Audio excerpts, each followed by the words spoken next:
I was talking to a teacher several weeks ago at the beginning of the school year, and we were kind of just telling each other what our plans were for this upcoming year, and we were both so excited about it. What are you doing?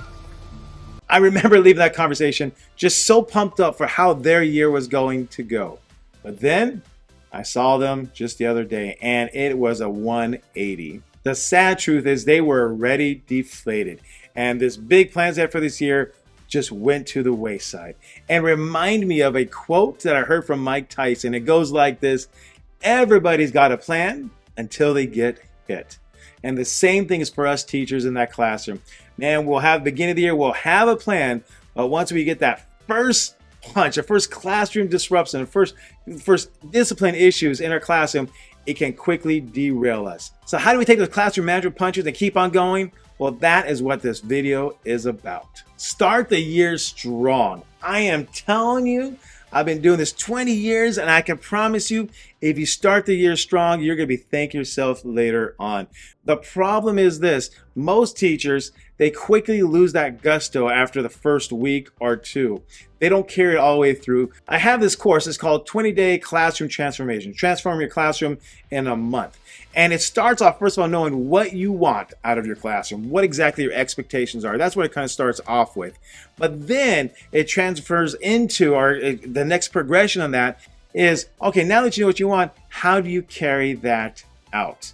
And that is where many teachers lose it, because they have an idea what they want and they have a plan, but once that first thing starts going on, they quickly feel themselves spiraling out of control. In the classroom, they have a hard time pulling back again. But it can be done. So no matter where you're at, if you're at the beginning of the year, great. If you're not at the beginning of the year, you can reset it. And I honestly believe, once again, 20 days, you can transform your class. In fact, if you want that course, I'll make sure I include it in the description below. It's going to be 100% free. Just tap into that, get from it what you can, and change your classroom. But this is what's covered in the course. This is how you do that. First one is the right mindset. You got to have the right mindset going into it. You got to have a plan put in place, but you got to understand what it's going to take to make that happen. You're going to have to put a lot of effort up front. I'm telling you, you're going to put a lot of effort up front, either at the beginning of the year or somewhere in the middle of the year. Whenever you're ready to make that change, it's going to take effort. And I'm going to warn you right now, you're going to put in some long days and some long nights the first couple of weeks you're transforming your classroom. But if you do that, you can actually transform your classroom. So the first thing is know exactly what you want, and then make sure you communicate that to your students. That's kind of the first thing you got to do. The next thing you got to do is you got to have a plan already put in place of how you're going to respond to the students. What are you going to say to them? How are you going to say things to them? When are you going to talk to them? If you're just going to do it off the fly and respond to what students are saying, you're going to find yourself in all sorts of mess. And so I actually have a couple different scripts about that, how to respond to students, what to say to them, and everything. I call it a progressive discipline is what I call it. And so you kind of just slowly put on the pressure to the student for them to alter their behavior. But if you can do that, and then you're going to see some changes happening.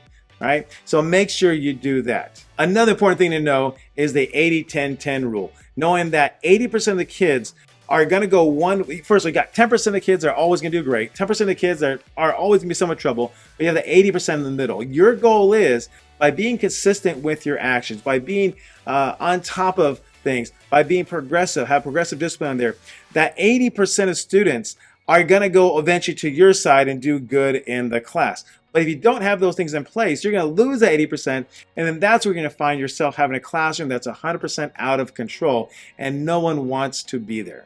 You want to have some routines in your classroom, routines that support your activities, routines that actually free up your time. It's like automation. The more you have something automated, the more time and freedom it gives you. The more routines you have put in place that are effective routines put in place, the more freedom you're going to find yourself. Let me just give you a quick example. Grading. I have a routine for grading. Now, if you're a teacher, you know how much time grading can take, how overwhelming. And a lot of times what happens is teachers get so involved in the other things in their classroom, lesson planning, grading, and all those things, that by the time it actually comes to be in the classroom, they don't have the energy to carry through on what they said they were going to carry through on. And I've been there, I know it. But if you automate the other things, lesson planning, grading, you're going to find yourself having more energy in the classroom to deal with things that you need to deal with before they spiral out of control. So here's an example. Grading, here's a routine I have. I basically, let's say we take notes one day in class, and I have 5 periods. I teach middle school, 5 periods.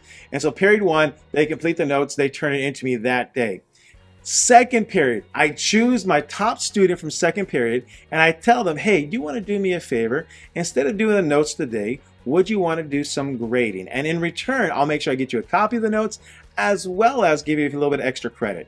And 99% of the time, they're going to say, heck yeah. And so they will do the grading for me. And so I actually have that put in place. I teach how we do the grading and the point counting and all that stuff. And so they'll grade the paper for me. And so by the end of the day, I have the next period grading the previous periods. And by the end of the day, I have 5 periods of work all graded. And all I have to do is take maybe 5 minutes and key in the points the student has earned. And I am done with my grading for the day. Most teachers, that would take hours to do. For me, I'm done in 5 minutes. And the reason is because I have some sort of system put in place for that. So if you can put systems in place for all different aspects of your teaching, you're going to find yourself much, much happier.